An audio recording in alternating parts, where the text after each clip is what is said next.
More than 3,000 years ago, long before hospitals, laboratories, or plastic pregnancy kits, ancient Egyptian women had a way to answer one of the most important questions of their lives. Am I pregnant? And surprisingly, their method wasn't superstition or magic. It was science. Primitive, yes, but far more accurate than you might expect. To understand how this worked, we need to travel back to ancient Egypt around 1350 BCE, a civilization famous for pyramids, mummies, and gods, but also one of the most advanced medical cultures of the ancient world. Ancient Egyptians believed the human body followed natural laws that could be observed, tested, and recorded. Their doctors, known as swoon, kept detailed medical texts written on papyrus. These weren't myths or prayers, they were practical guides describing symptoms, diagnoses, and treatments for real conditions. One of the most famous of these texts is the Kahun Gynecological Papyrus, discovered in the 19th century and dated to around 1800 BCE. This document focuses entirely on women's health, menstrual problems, fertility, contraception, and pregnancy. And inside this papyrus, historians found something astonishing: a written pregnancy test. According to the text, when a woman suspected she might be pregnant, she would take 2 bags of grain, one filled with barley, the other with emmer wheat, a type of ancient wheat commonly grown in Egypt. Over several days, the woman would urinate on the grains daily. If neither grain sprouted, she was believed not to be pregnant. But if the grains began to germinate, it meant pregnancy was confirmed. That alone is shocking, but the test didn't stop there. The papyrus goes even further, claiming that the type of grain that sprouted first could predict the sex of the baby. If barley sprouted first, the child would be male. If emmer wheat sprouted first, the child would be female. To modern ears, this might sound like ritual or symbolism, but here's where history becomes truly surprising. In the 20th century, scientists decided to test this ancient method. They recreated the experiment using modern controls, comparing urine from pregnant women, non-pregnant women, and men. The results stunned researchers.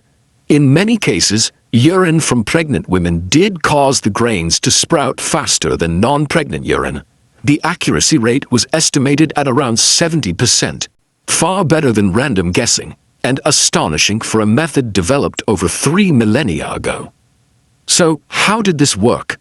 The answer lies in hormones. During pregnancy, a woman's body produces elevated levels of estrogen and other hormones. These hormones can act as natural growth stimulators. When introduced into soil or seeds, they can accelerate germination. The ancient Egyptians, of course, didn't know what hormones were. They didn't understand biochemistry. But through centuries of observation and trial, they noticed patterns. They recorded what worked, and they passed that knowledge down. This wasn't luck. It was early empirical science. However, the second part of the test, predicting the baby's sex, did not hold up under modern testing. Barley and emmer showed no consistent pattern when it came to gender. That portion was likely symbolic or based on cultural beliefs rather than biological reality. Still, even with that limitation, the pregnancy detection itself was revolutionary. To put this into perspective, Europe would not develop reliable medical pregnancy tests until the 20th century. For thousands of years after ancient Egypt fell, most societies relied on guesswork, missed periods, physical symptoms, or superstition. Meanwhile, Egyptians had a documented method that actually worked most of the time. This tells us something crucial about ancient Egyptian society. Women's reproductive health mattered. Pregnancy wasn't just a personal issue. It affected inheritance, labor, family structure, and religious roles. Knowing early whether a woman was pregnant could influence medical care, diet, workload, and spiritual practices. Pregnant women were often protected, given special foods, and associated with deities like Taweret, the goddess of childbirth, and Hathor, linked to motherhood and fertility. Medical knowledge wasn't locked away for elites alone. Midwives and healers applied these practices in everyday life, especially among working families along the Nile. This also challenges a common modern misconception that ancient people were ignorant or ruled entirely by superstition. Yes, religion was deeply woven into ancient Egyptian life, but balanced alongside prayers and amulets existed observation, experimentation, and written medical instruction. The pregnancy test is just one example.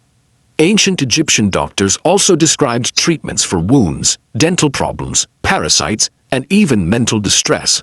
They recognized the pulse as a diagnostic tool. They practiced surgery, used splints for broken bones, and prescribed herbal remedies, some of which are still used today. In many ways, ancient Egypt laid the groundwork for later Greek and Roman medicine, which then shaped the foundations of modern medical science. So, when you think of a pregnancy test today, a small plastic stick with digital words appearing in seconds, it's worth remembering that its roots stretch back to a silent moment thousands of years ago. A woman, 2 bags of grain, and knowledge passed down through generations. No electricity, no laboratories, no microscopes, just careful observation and experience. History often paints ancient civilizations as primitive stepping stones towards modern brilliance, but moments like this reveal a deeper truth. They weren't just surviving, they were experimenting, they were learning, they were recording results. And sometimes they were right.